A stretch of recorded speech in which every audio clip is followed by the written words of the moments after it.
영블리의 비밀노트 일요일 순서 시작하겠습니다. 어제도 말씀드렸지만 이 방송은 제작팀 사정상 수요일에 녹화를 하고 있습니다. 참고해 주시기 바랍니다.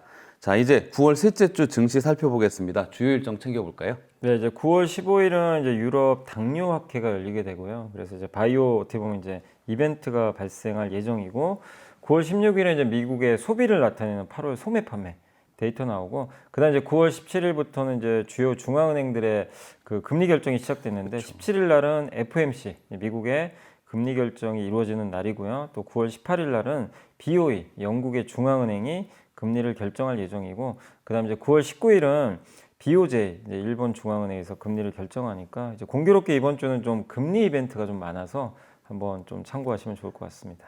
주목할 증시 변수는 어떤 게 있을까요? 근데 가장 중요한 거는 역시 FMC겠죠. 뭐 그쵸. 다른 어떤 나라보다. 근데 이번에 뭐 금리 인하하는 거야 문제는 없는데, 과연 파열 원장은 좀 굉장히 금리 인하에 보수적인 사람이니까 시장이 기대하는 건 연달아 3번 하는 거예요. 그거를 확실하게 심어주길 원하는데, 만약에 또 약간 애매하게 발언을 해버리면 일부 실망할 수도 있어요. 왜냐하면 지금 증시가 미리 올라버렸기 때문에. 그래서 금리 인하가 문제가 아닙니다. 결국 파월 의장이 발언을 얼마나 잘해주느냐, 이게 기대값을 좀 높여놨기 때문에 거기에 달려있다라고 보시면 되겠고, 그래서 좀 변동성은 나오지 않겠냐 이렇게 좀 보고 있고, 그 다음에 이제 9월 19일 일본도 중요한 게, 이번에 어쨌든 이제 일본이 내각이 좀 바뀌잖아요. 네. 총리가 사임을 해버렸기 때문에. 그래서 금리 인상 기조인데 이게 또 바뀌지 않겠냐 이런 시각도 있거든요. 그래서 이번에 9월 19일 날 있을 일본의 BOJ도 좀 관심을 좀 갖고 보시면 되겠고, 마지막으로 역시 지금 최근에 미국의 소비가 좀 안 좋긴 해요. 그래서 소매 판매 데이터, 요게 좀 오히려 좀 견조하게 나오는 게 좋아요. 왜냐면 이게 또 만약에 혹시 망가지면 이게 진짜 이러다 경기 침체면 어떡하지? 이럴 수도 있어요. 그러면 이게 호재가 아니라 악재로 악재가 되는 동갑해. 거죠. 그래서 일단 이번 소매 판매 좀 잘 나올 필요는 있다, 이렇게 말씀드리겠습니다. 삼성전자 주가 분위기는 매우 좋진 않지만 좀 좋은 분위기가 이어지고 있는데, 그 파운드리 사업부가 지난번에 테슬라 수주한 거 말고 머스크 자회사인 xAI의 새로운 AI 칩을 맡을 거라 이런 보도가 있었는데, 이 삼성전자 머스크는 이제 같이 가는 관계로 보입니다. 네, 거의 같은 이제 운명 공동체가 됐고, 그 저번에 일론 머스크가 뭐라고 했냐면 이거 말고 또 더 큰 거 있다, 네네. 그 얘기를 했는데 아마 요거 아닌가 싶긴 하거든요.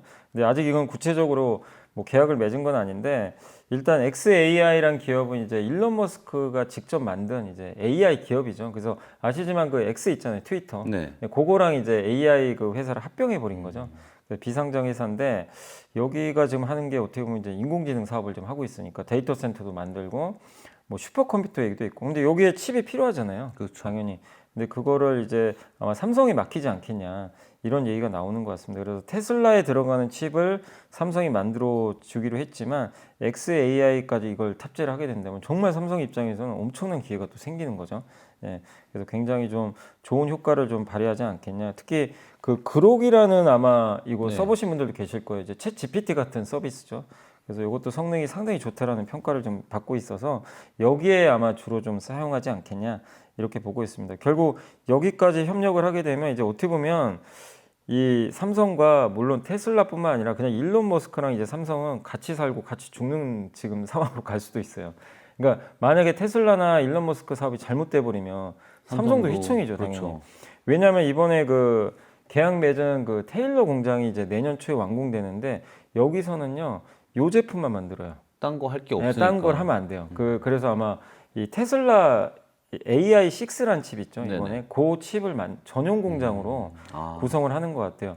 그러니까 이게 이제 됐던 스토리를 이렇게 알아보시면 TSMC에도 요청을 한 걸로는 알고 있는데, 테슬라 쪽에서? 예, 일론 머스크가 했는데 TSMC 거절한 거죠. 이제 왜냐하면 일단 TSMC는 가격도 비싸지만 공장에서, 그러니까 이제 일론 머스크는 조금 뭐가 이상이 있으면 나 거기 공장 가서 나 자고 싶다. 일론 머스크 책에 보면 뭐 수틀리면 가서 자버리잖아요.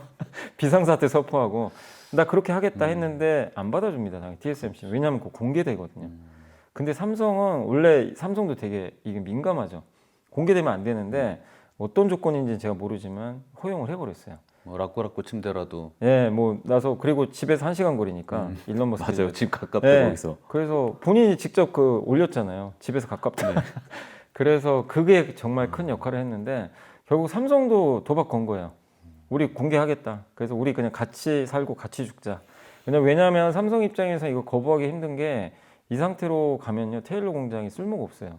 고객이 없어가지고 정말 엄청난 첨단 공장인데 여기에 그냥 젓가침 만드는 공장으로 할 수는 없는 거잖아요. 그래서 테슬라 같은 고객이 필요한데 어쨌든 이제 이해관계가 맞아 떨어졌고 그래서 저는 이건 되게 좋다고 봅니다. 물론 공개를 어느 레벨까지 할지 모르지만 아마 일론 머스크랑은 어떤 그런 협약을 맺었을 것 같아요. 절대 요거는 이제 외부에 공개되면 안 된다. 뭐 그런 식으로 그렇겠죠. 했겠죠.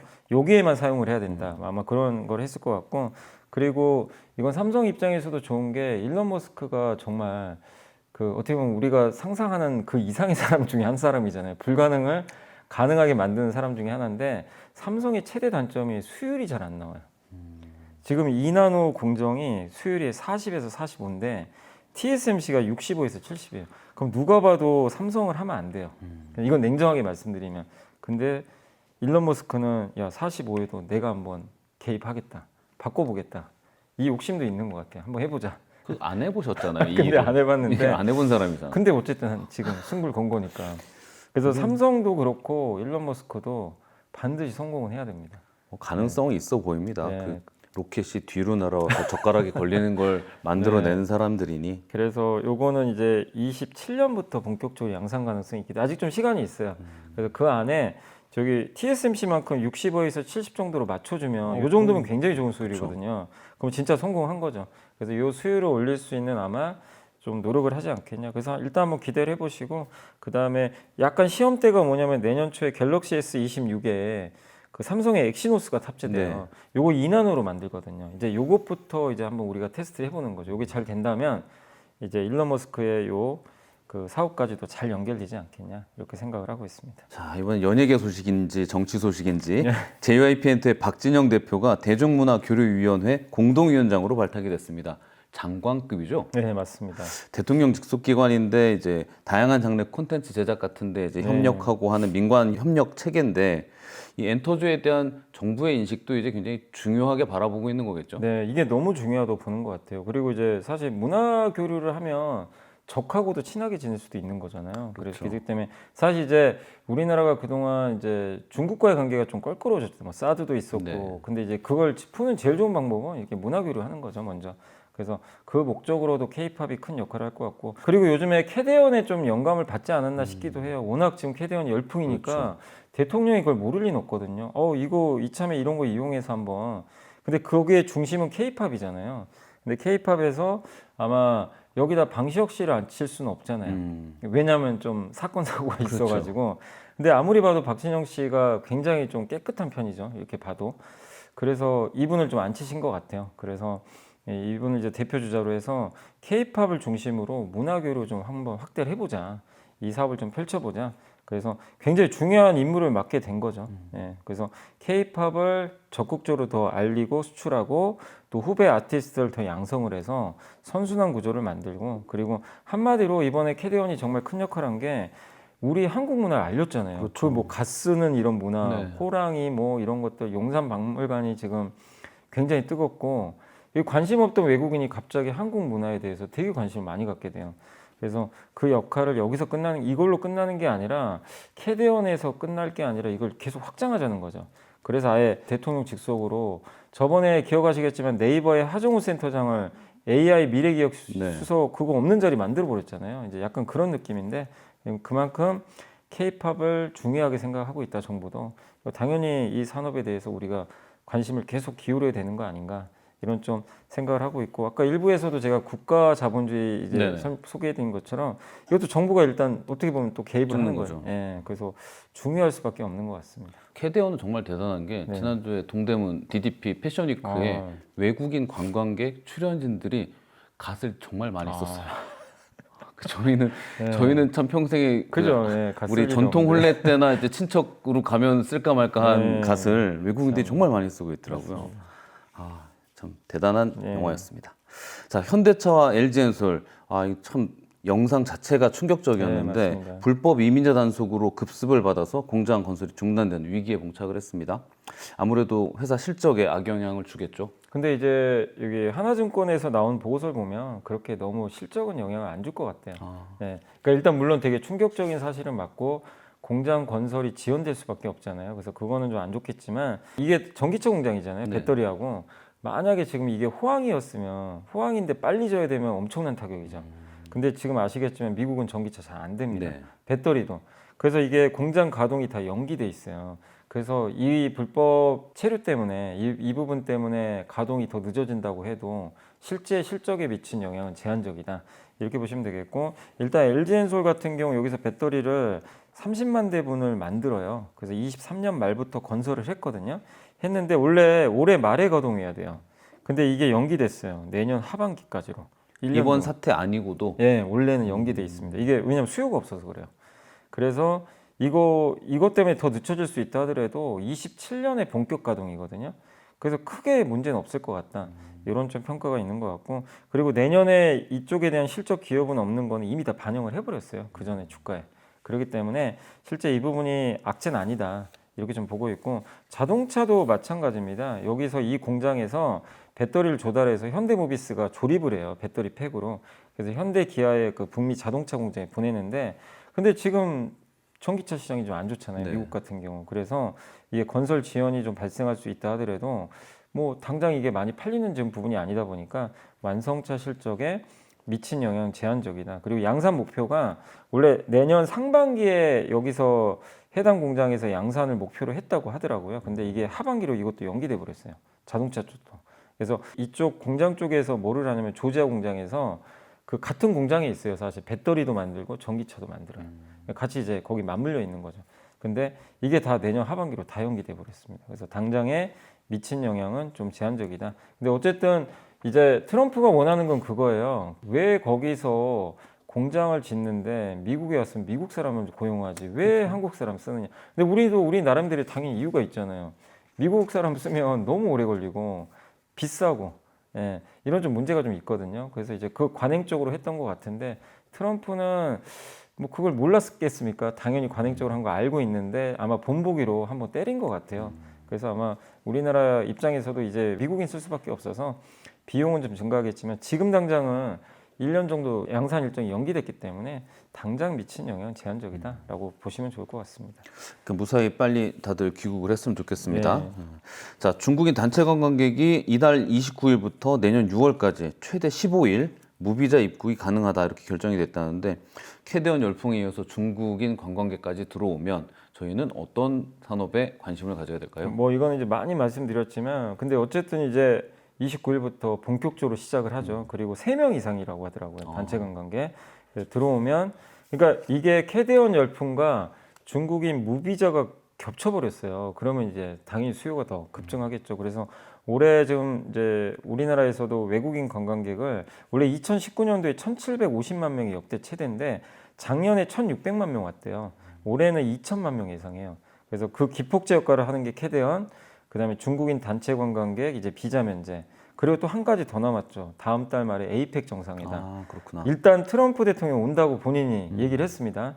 그래서 시진핑 주석은 아직은 얘기는 안 하고 있는데 올 확률은 되게 높아 보이고 트럼프 대통령이 오는 것만 해도 굉장히 좀 이슈가 되겠죠. 그래서 여기에 당연히 따라오는 또 관광객도 굉장히 많을 수밖에 없고 아마 경주가 좀 들썩일 가능성이 있잖아요. 그래서 이 부분들이 이게 공교롭게 다 4분기에 겹쳐버리거든요. 그래서 좋을 수밖에 없고 그래서 최근에 좀 중국 소비주 약간 좀 이게 조정받고 있는데 카지노라든가 네. 특히 호텔은 많이 말씀드렸죠. 공급이 없다. 예, 객실이 없고 그 다음에 올리브영 관련주. 예, 올리브영도 지금 워낙 이제 우리나라 오면 외국인들이 면세점 안 가고 옛날에 화장품 살 때 다 면세점 샀는데 지금 그냥 올리브영하고 다이소 가서 사더라고요. 이게 완전히 바뀌었어요. 그런 유통의 전략이라는 게 너무 예, 신기해요. 정말. 맞습니다.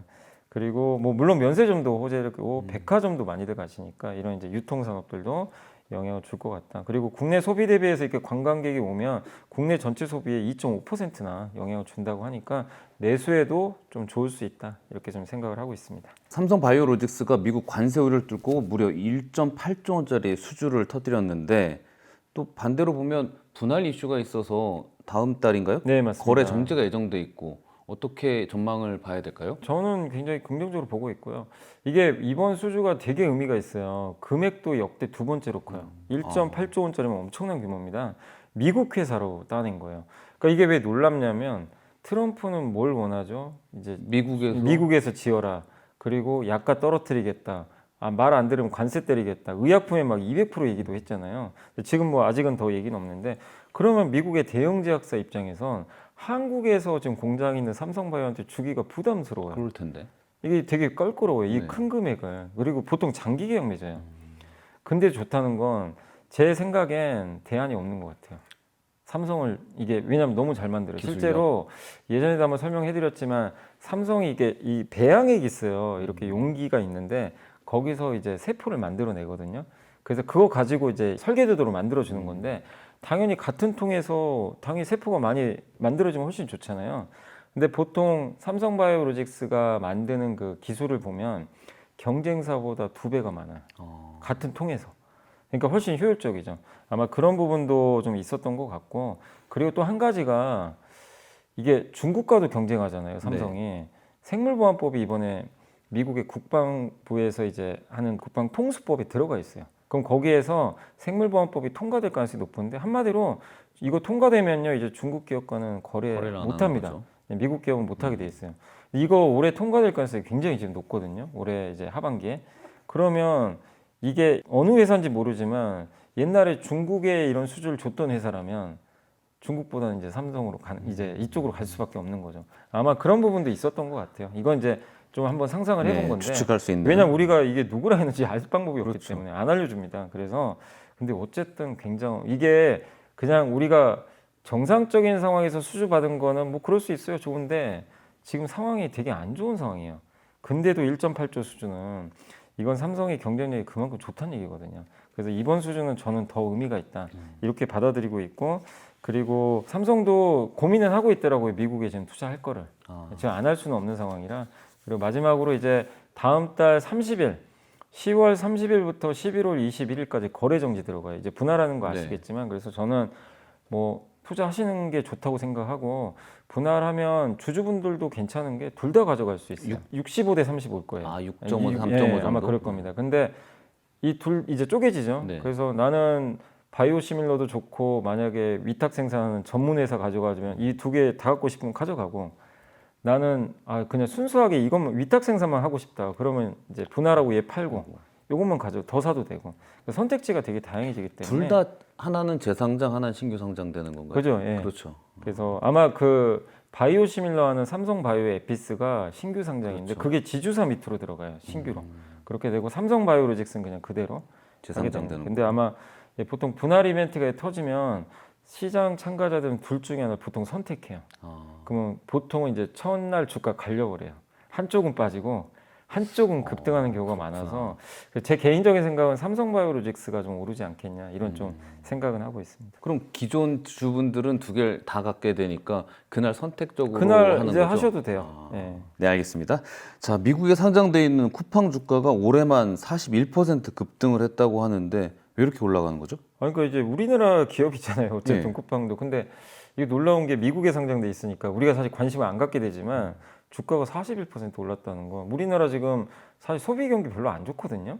근데 쿠팡만 독주하고 있어요. 근데 그 이유가 뭐냐면 일단 쿠팡이 우리나라 그 전자상거래 성장률이 되게 안 좋아요. 한 자릿수 초반밖에 안 돼요. 근데 쿠팡이 올해 1분기에만 그 매출 성장이 11.2, 2분기는 더 좋아요. 16.4가 나옵니다. 이렇게 저성장하는 지금 시장에서 그러니까 이게 무슨 얘기냐면 그냥 쿠팡이 다 쏠리고 있는 거예요. 이게 또 컸던 게 작년에 아마 기억하시겠지만 TMF 사건 한번 있었잖아요. 네네. 그거 터지고 나서 사람들이 이제 더 그냥 네이버하고 쿠팡에 집중하시는 것 같더라고요. 그 부분도 좀 있었던 것 같고 그래서 이게 첫 번째고 두 번째가 대만에 진출했습니다. 저도 예전에 대만을 한번 간 적이 있는데 1년 전이었나 아마 제가 갔었는데 6개월 전이군요. 그때 작년 연말에 한번 갔었거든요. 대만을. 그때 좀 놀랬던 게 거기 이제 현재 우리 한국 분들도 계시잖아요. 거기 사시는 분들 얘기 들어보니까 쿠팡을 그렇게 많이 쓴대요.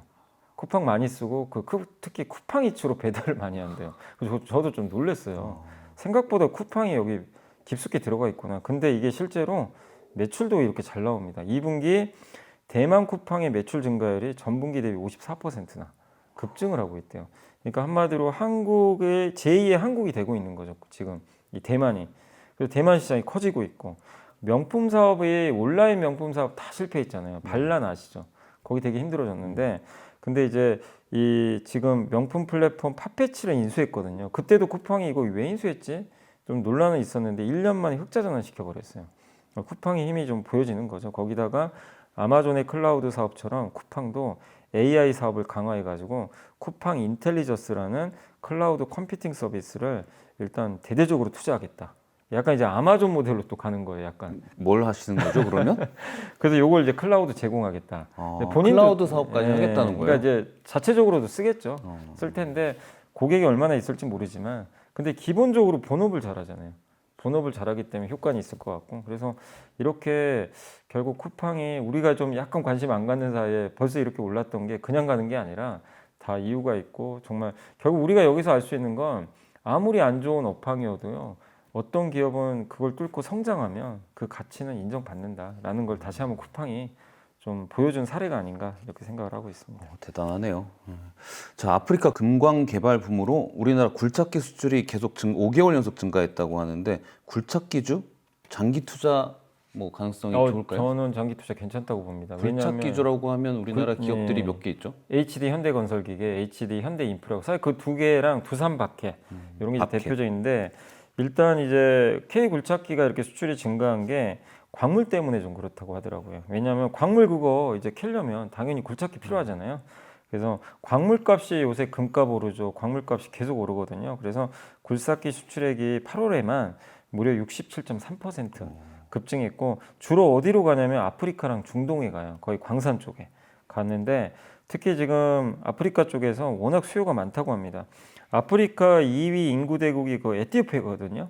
에티오피아의 기업들과 대형 금강 개발 프로젝트에 이제 아마 이게 투입이 되는 것 같고 그래서 지금 아프리카, 수단, 알제리, 뭐 리비아, 에티오피아 수주 물량이 지속적으로 좀 늘고 있기 때문에 계속해서 좋지 않겠냐 이런 좀 시각들이 있는 것 같습니다. 그래서 현대건설기계가 실제 매출도 2분기에 13.4% 증가를 했고 그다음에 계열사인 HD 현대인프라코어도 매출과 영업이익이 6.9, 그다음에 29.8% 증가하는 그런 모습들이 나왔는데 그럼 이제 생각해 보실 건 뭐냐면 이 굴착기 광산 개발하는 게 1년에 끝날 이슈인가 계속 이어질 가능성이 높아요. 왜냐하면 히토류도 있죠. 거기다가 금도 캐야 되죠. 구리도 필요하죠. 데이터 센터에 필요한 그 광물 소재들도 되게 많거든요. 그러니까 그리고 이게 또 안 보잖아요. 미국 입장에서는 광물은 안 보여요. 왜냐하면 중국에 밀려버렸기 때문에. 그래서 이 굴착기 수요는 꾸준히 늘어날 가능성이 좀 있다. 그리고 이 굴착기 수요만이 아니라 또 내년에 이 건설 기계 업황을 내년부터 본격적으로 회복될 거라는 분석들도 많이 있더라고요. 그리고 또 한 가지 이벤트가 이제 얼마 안 남았지만 현대인프라코어랑 현대건설기가 합병합니다. 회사가 이제 둘이 하나로 합쳐져요. 그래서 현대인프라코어는 상장 폐지되고 건설기계만 남게 돼요. 그러면 덩치가 커지겠죠, 당연히. 그래서 그런 효과도 있기 때문에 내년까지 보고 저는 장기 투자 괜찮지 않겠냐 이렇게 좀 생각하고 있습니다. 우리나라도 건설업 좀 앞으로 기대를 네. 하고 있는 부분이 있으니까 마침 97 부동산 대책 얘기를 해야 될 것 같은데요. 97 부동산 대책이 발표됐는데 평가가 다 좀 부정적이에요. 예, 대부분 이렇게 좋게는 안 보시더라고요. 그러니까 이게 효과 있겠냐 이런 좀 시각이 있는 게 일단 이제 가장 대표적으로 서울 수도권에 135만 채를 신규 착공 2030년까지 이게 연평균 22년부터 24년까지 15만 8천 호 착공됐기 때문에 이거 계산해 보면 11만 2천 호가 기존보다 증가하는 거죠. 그러니까 당연히 주택 공급 느는 건 맞아요. 그건 뭐 좋을 수 있는데 누가 주도하냐면 LH가 주도하죠. 그러다 보니까 민간이 아니에요. 네. 그래서 이제 공공이 주도하다 보니까 대형 건설사랑 사실 별로 관계가 없어요. LH는 주로 중소건설사에 줍니다. 물량을. 그래서 중소건설사는 올랐고요. 대형 건설사는 오히려 실망 매물로 빠져버렸어요. 그래서 그게 좀 차이고 다만 좀 좋은 건 인허가 기준으로 공급 목표를 옛날에 잡았어요. 그냥 인허가만 받아도 되는데 인허가 한다고 다 되는 건 아니잖아요. 그렇죠. 근데 이거를 착공 기준으로 바꿨어요. 좀 더 현실적으로. 네, 좀 더 현실적으로. 이 부분은 좋은데 그래도 좀 이제 시장에서 일부 실망한 게 이렇게 대출 규제를 너무 심하게 하는 거죠. 네. 그러니까 아예 집 사지 말라는 얘기예요. 서울 수도권에 이거를 하면서 공급을 뭐 늘려서 결국 집값 잡겠다는 건데 실효성이 있겠냐 이런 좀 그 평가가 있고 한마디로 지금 이번 정책 어떤 분은 그러시더라고요. 서울에 집 사지 말란 얘기네. 서울에 사지 말고 딴 데 살아. 집을 사지 말라는 거 플러스 전세로도 안 되고 네, 월세로 가라 뭐 근데 이런 느낌이에요. 한번 다 서울 사시고 싶어 하는데 참 그것도 좀 이제 불만들이 되게 많으세요. 아니 왜 서울에 사지 말라 그러지? 그러니까 지금 한쪽에서는 그런 얘기를 하더라고요. 네. 자, 이러면 현금 부자들은 예. 좋은 몫에 좋은 주택을 손쉽게 지금 살 수 맞아요. 있는 구도가 네. 되지 않았냐. 더 양극화될 가능성이 네, 높다는. 그런 지적들을 하는 분도 그래서 계시더라고요. 이거는 좀 수정해야 되는 거 아니냐 이런 좀 시각들도 있는데 근데 증권사 애널리스트 분들은 이제 그런 평가는 뭐 하기보다는 건설주에 대한 이제 영향을 좀 봐야 되니까 아까 말씀드린 대로 공통적으로 제가 다 읽어봤거든요. 5-6군데 공통적으로 뭐냐면 대형 건설사는 수혜가 없다. 그 다음에 아까 말씀드린 중소건설사 LH 공사 수준 많이 받았던 과거부터 거기가 좋고 그리고 공통적으로 다 시멘트를 좋게 봐요. 왜냐면 공급은 어차피 늘어야 되니까. 단순하게. 네, 근데 인테리어는 안 좋아요. 왜냐하면 아파트 거래가 잘 안 될 거래요. 수요를 줄여버리니까. 이게 아파트 거래가 서로 매매가 잘 돼야 인테리어 수요가 느는데. 그리고 LH에서 짓는 아파트나 이런 부분들이 네. 고가 아파트가 아니기 때문에 맞아요. 인테리어 쪽에 많은 비용을 해서 네. 분양가를 올리지는 않을 거예요. 그래서 건자재도 잘 분리를 하셔야 되고요. 인테리어 쪽보다는 이제 그 아파트 짓는 데 들어가는 뭐 그런 콘크리트 파일도 있을 수 있고 아니면 시멘트 같은 거, 유리, 뭐 창호 뭐 이런 쪽이죠. 어쩔 수 없이 네, 들어가야 되는 것들. 그런 쪽은 좀 좋을 것 같다라고 생각해 주시면 좋을 것 같습니다. 네. 이사님 선정하신 이번 주의 보고서는 어떤 주제일까요? 요것도 한번 저는 읽어보면서 되게 좋았던 게요. 이게 그 신한투자의 이동원, 이준, 최민기, 허성규, 이지한 연구원이 쓰셨는데 제목이 다시 비상하는 항공기. 그 제목만 보면 항공기니까 뭐 대한항공 얘기인가 이게 아니고요. 항공기 제작하는 보잉 같은 보잉 같은 그 얘기를 한 거예요. 보잉은 뭐 지금 너무 우리 쉽게 말 논하지 않았나요? 그러니까 이제 그 얘기를 여기 지금 담고 있는데 근데 지금 우리 한번 보시면 미국이 하려는 것 중에 하나가 배 만들고 싶어 하죠. 원전 짓고 싶어 해요. 근데 거기는 우리 손 잡아야 돼요. 잘 못하니까. 근데 항공기는 우리 손 잡을 필요가 없어요. 왜냐하면 항공기는 미국이 세계에서 제일 잘 만듭니다. 근데 이게 이 사이클이 지금 열린다고 보는 것 같아요. 그래서 여기는 사실 미국 기업 얘기예요. 근데 저는 읽어보니까 되게 아이디어가 괜찮아서 한번 소개해드리면 글로벌 항공기 수요가 그동안 안 좋은 거 아시죠? 그 코로나 때 그리고 그때 보잉 737 맥스가 사고 나가지고 이게 항공기 만드는 게 급감해 버렸어요 당시에. 근데 이거 이제 정상화 시켜야 되거든요. 지금 항공기가 부족하다고 합니다. 그래서 앞으로 20년간 항공기가 교체 수요도 있고 해서 43,600대를 만들어야 된대요. 20년간. 그러면 1년에 2,180대예요. 제가 계산해 보니까. 네. 근데 이게 항공기 생산이 제일 많았던 연도가 2018년인데 그때가 1,600대예요. 그러니까 앞으로 20년 동안 그 전보다 훨씬 많은 게 1년마다 계속 이렇게. 그러니까 엄청나게 생산 많이 한다라고 보시면 좀 좋을 것 같고 그래서 이 항공기를 이렇게 많이 만드는 것뿐만 아니라 이번에 트럼프 대통령이 뭘 했죠? 관세 협상하면서 그냥 다 팔았죠. 예, 우리 대한항공도 천대. 사버렸죠. 일본. 오. 예, 대한항공이 전 세계에서 두 번째로 많이 산 것 같더라고요. 그러니까 이 보잉은 당연히 수혜를 받을 수밖에 없고, 근데 보잉보다 오히려 엔진 회사를 더 좋게 보더라고요. 왜냐하면 우리 조선도 엔진이 더 이익률이 그렇죠. 또 좋은 편이 있다 보니까 그래서 관련된 기업이 GE 에어로스페이스입니다. 이 회사는 엔진도 하지만 엔진 그 수리하는 것들 있잖아요. 엔진 정기적으로 이 수리해야 되잖아요. 거기서 나오는 돈이 한 70%나 된대요. 전체에서. 그게 훨씬 마진이 좋아요.